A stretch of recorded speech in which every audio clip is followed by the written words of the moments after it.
All right, good evening. Kim Baker here for tackling the tough stuff tonight. First off, I want to apologize for the last couple of weeks. I've had some technical issues, so that's the reason why I wasn't able to be on here live. But I think I've got it straightened out, hopefully. And so we're back and talking about anger, facing the fire within. We know that this is a huge issue, especially with people that have been hurt very badly, that has been abused.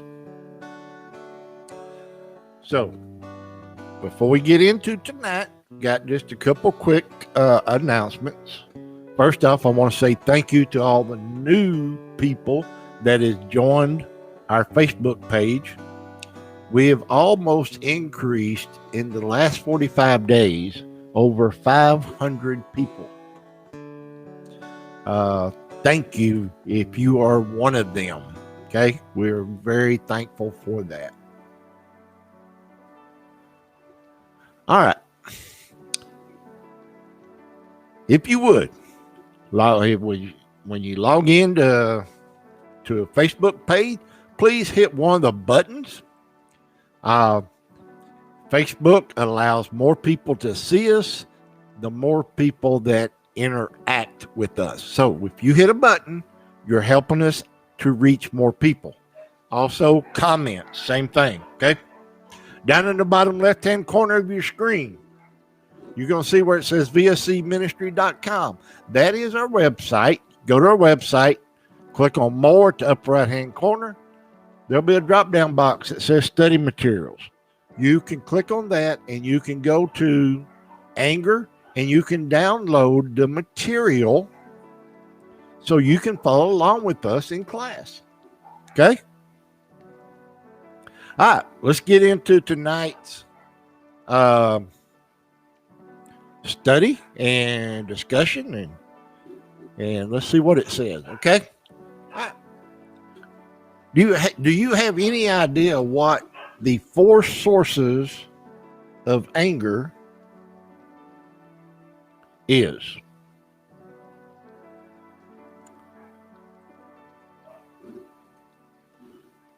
First one is hurt, is being hurt.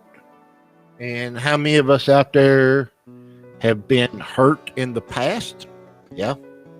I'm one of them. So our heart has been wounded by someone, or could be something. It could be a thing or a situation. Okay. But what we have to understand is everyone has a God-given inner need for unconditional love. That is why when someone hurts you, that it hurts so bad. Okay? Exactly reason why. Okay? So when we experience rejection or any kind of emotional pain, anger can become a protective wall, keeping people, pain, and hurt away. Okay? So when you've been hurt, a lot of times what we do is we get angry. Okay? Is that normal? Yeah. Yes. When you get hurt very deeply, like we're talking about, yeah, you're going to get angry. Okay? But what happens is, a lot of times then, person A may hurt us, but person B, C, and D catches our anger. Because what do? We portray, or we allow that anger to come out. And when we do, what we're doing, we're using that anger to try to keep other people away from us. So maybe they won't hurt us. We're trying to keep pain away from us. And we're trying to keep from getting hurt again. Okay?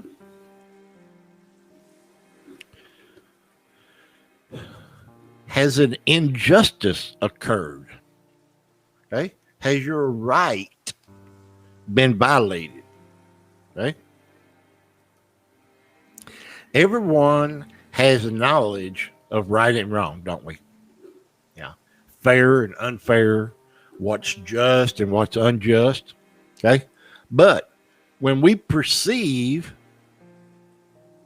an injustice has occurred to you or to others, especially ones that we love, we will probably feel anger.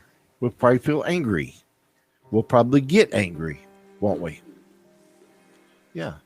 And if you hold on to the offense, then what happens is you start building up and you start having unresolved anger in your life, and it can begin to take root in your heart. Okay? And what does the word tell us? That we are supposed to watch and make sure that a bitter root grows up inside of us. Okay. Next is, are you having fear? Are you fearful? Do you feel like that your future is threatened?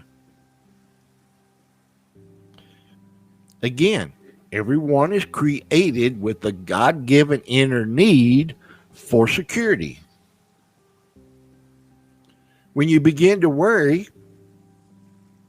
or feel threatened or get angry because of a change in circumstances, you are probably responding out of fear. A fearful heart reveals, going to step on some toes here, but a fearful heart reveals a lack of trust in God's perfect plan for us. Okay? Jeremiah chapter 29, verse 11 says, "For I know the plans that I have for you, plans to prosper you and not harm you." Okay? That's out of the word.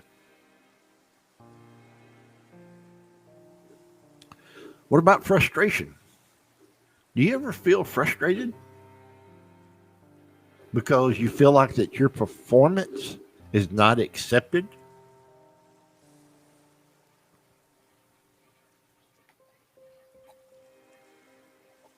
You know, for the wife, you know, my mom's meatloaf never tasted like that. Okay, you're gonna feel like that you didn't perform, aren't you? Yeah. And again, everyone has a God-given inner need for significance. Okay, and when your efforts are thwarted, or you do not meet your own personal expectations, your sense of significance can be threatened.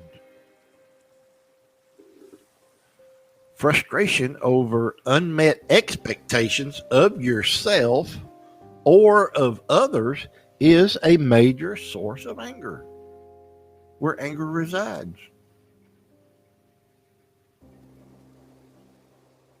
Okay? Yeah. So we know that God has given every one of us, me, you, everybody, a God-given need for love, for security, and for significance. Why would God give us those needs when He knows that we are flawed? That He knows that we are going to let down, disappoint, hurt others.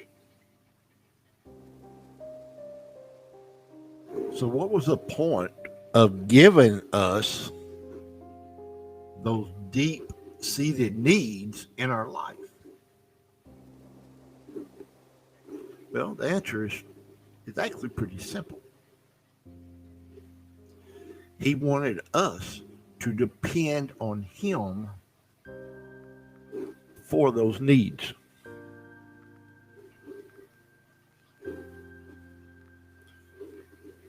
Your wife or your husband wasn't given to you to 100% meet those three needs. What do you mean? Kim, you saying that my wife or my husband is not supposed to love me? No, that's not what I'm saying. He wants us to depend on Him to meet those needs in us. Why? Because I can't meet it all the time. Do I want to meet my wife's needs for love, significance, and security? Absolutely. And when your spouse, when your husband or your wife does meet those needs, it is fantastic. It's wonderful.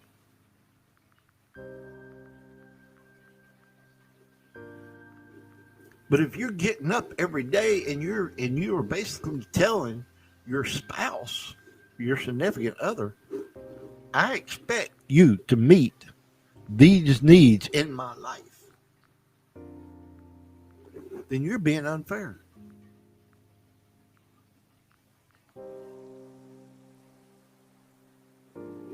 You need to be looking to God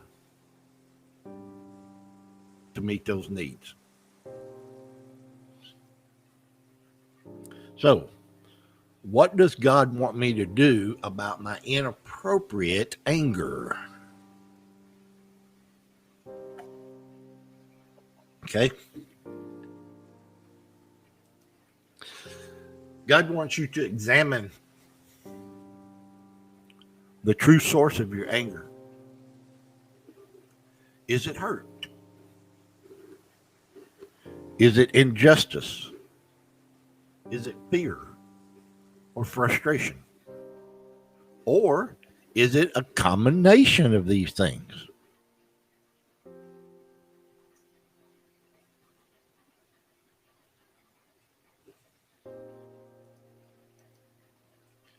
Have you been hurt by rejection, by somebody rejecting you, or someone's unkind words? If so, you need to ask this: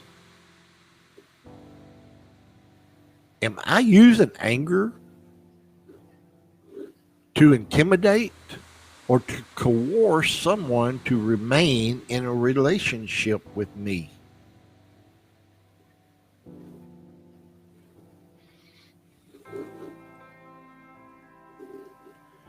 Have you been a victim of an unjust situation where you felt powerless? If so, ask,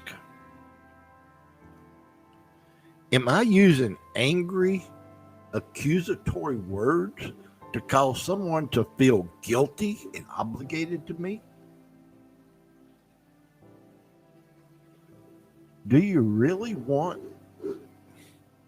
someone to be with you because they feel guilty or obligated? Or do you want them to be with you because they love you? They want to provide security and they want to provide significance for you. Have you been afraid because of a situation you can't control? If so, ask.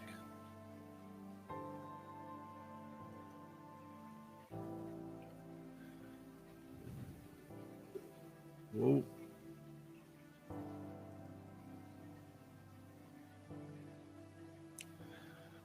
Sorry. Ask, am I using anger to overpower or control someone in order to get my way? Okay. Have you been frustrated because of something that you can't do? So ask, am I using angry threats and shaming words to manipulate someone to meet my demands? All right, let's proceed. So, what can cause a sudden increase in anger intensity? What can cause a sudden increase in anger intensity? Probably the number one is drug use. Okay. Steroids, cocaine. Okay. Those are the illegal ones. Next, head injury. Have you suffered a head injury from sports, a fall, or car accident? These can all have a sudden increase. Medications. If you're taking certain antidepressants, okay? If you get put on certain antidepressants and you notice that, man, your anger is getting out of control, it could be the medicine. Okay?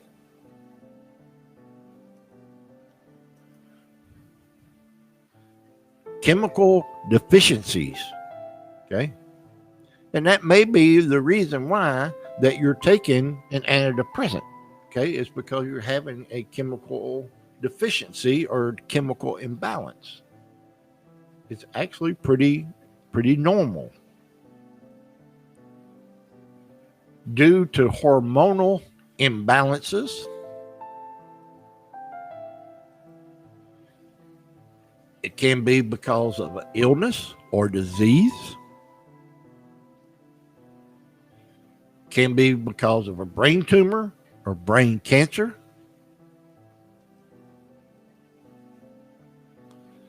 It can be due to physical stress and emotional trauma. It can be to post-traumatic stress disorder or PTSD. We hear a lot about PTSD, especially in soldiers, but it is pretty prevalent. Okay.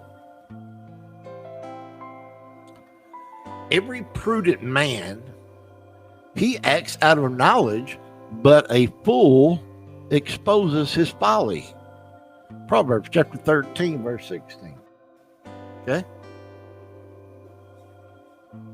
So, let me ask you this. Are you a prudent man?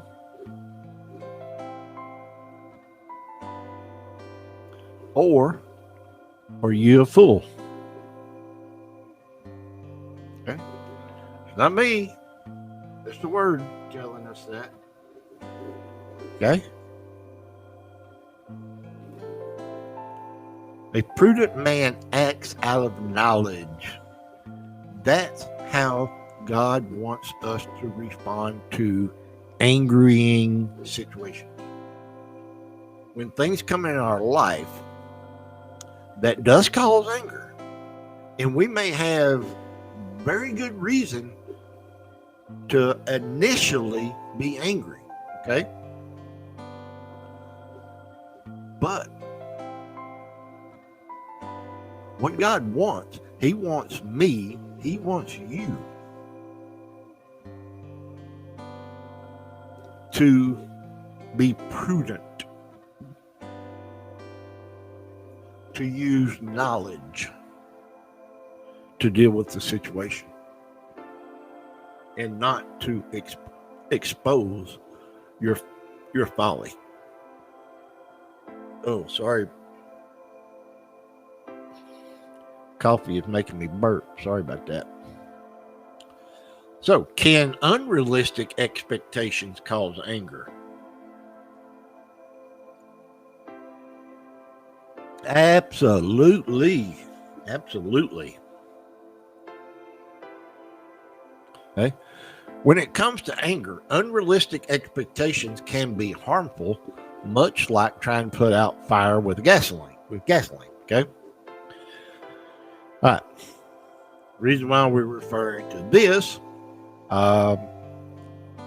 study of anger has a backstory about a Canadian landfill that caught fire. Okay. And so that is the reference, talking about fires and candles and heat and all that stuff that we've been studying these last several weeks. Okay. So when it comes to battling the Canadian landfill blaze, any expectation of quickly extinguishing the fire proved futile. Okay. They thought they had it put out. So the fire department leaves and the fire starts back up. Okay. So what kind of lesson can we take? What can we derive from that? Or what kind of lesson can we take from that? Very simply this. If you don't deal with your anger completely, okay, you may address it a little bit. What happens? The flame dies down. Oh, you're looking around and, oh, there's no flames. I put it out. Then what happens? Something else happens. And then guess what? It doesn't take as long for that anger or that fire to rekindle and grow bigger. We put a little water on it and it calms down a little bit, then something else happens. And that's the same way with our anger. If we don't completely deal with what is triggering our anger, and we just cover it up a little bit, when something else happens, all it's going to do is intensify it, get worse. The Bible describes angry reactions from unmet expectations. Okay? What causes fights and quarrels among them? Don't they come from your desires to that battle within you? You want something, but don't get it. You kill and covet, but you cannot have what you want. You quarrel and fight. You do not have Because you do not ask God. When you ask, you do not receive because you ask with wrong motives. That you may spend what you get on your pleasures. God opposes the proud but gives grace to the humble. James chapter 1 verses 1. James chapter 4 verses 1 through 3 and verse 6. Okay? All right, I'm going to go back through this. Let's look at this for just a minute. What causes quarrels and fights among you? What causes fights and quarrels among family members? A lot of times it is this issue right here, unmet expectations. You expect someone to do something, but they don't do it. And then you become upset.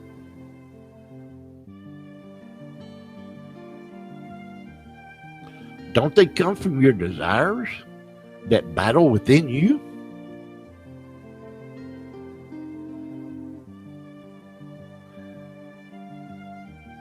Did your sibling, did your other half, did they understand your expectations? Did you explain your expectations to your family member up front? Did they know what your expectations were? Probably not.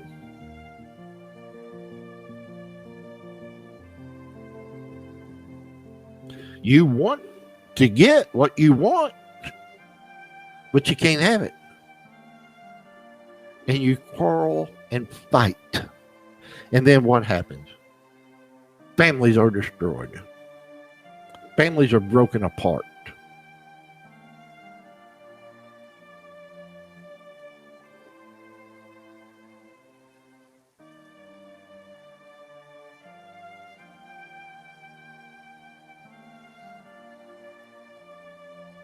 God opposes the proud. Are you a prideful person? God opposes that. You want grace? You want grace? You want God to extend grace to you, don't you? Yeah, most of us do, don't we? Okay. How can we receive His grace? To be humble.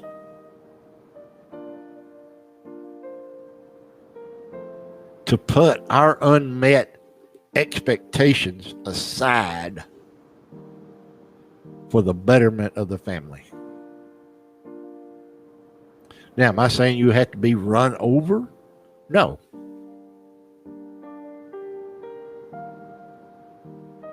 No. You don't have to be run over. All right. We're going to be stopping right here because it's 7:30, because we do 30 minutes each session, or roughly 30 minutes. We're going to stop right here with name 4 different areas where we can have unrealistic expectations in our life. Okay? So remember, go to vscministry.com to our website, download this study material, and follow along with us. Okay? Also, please click one of the buttons, leave us a comment, shoot us a comment. We'd love to hear from you. Okay? And Tuesday night at 7 o'clock will be Victim Survivor Conqueror Ministry. We'll be doing our study on guilt. Living guilt-free. Would you like to live guilt-free? Okay? So be sure and join us Tuesday night at 7 o'clock. Okay. All right. God bless and have a great rest of your week.